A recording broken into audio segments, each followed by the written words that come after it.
See, Maya Angelou said, sometimes we become lethargic out of fear. It's not really laziness so much as it is timidity. We rather bear the ills we have than fly to others that we know not of. When in truth, the place that we are standing may be untenable and even dangerous, and it would do us better just to move on. And that's our charge today, to develop the potential that God has given us. What is it? What do you have right now that you should be developing? Maybe it's your mind, maybe it's your money, maybe it's your time, maybe it's your talent, but each of us are called and charged by God to develop what God has given us. God has given every single one of us something to develop, something to use, and something with which to work in this life. So if you got a trumpet, blow it. If you got a pen, write something. If you got a piano, play it. If you got a drum, beat it. If you can cook, bake it, fry it,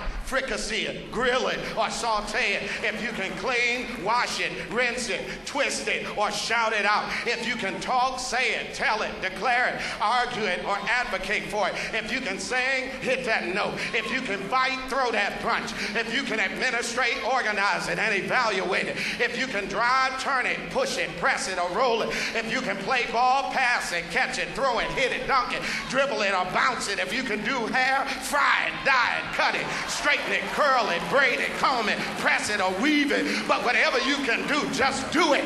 Do it. Do it till you're satisfied. Whatever it is.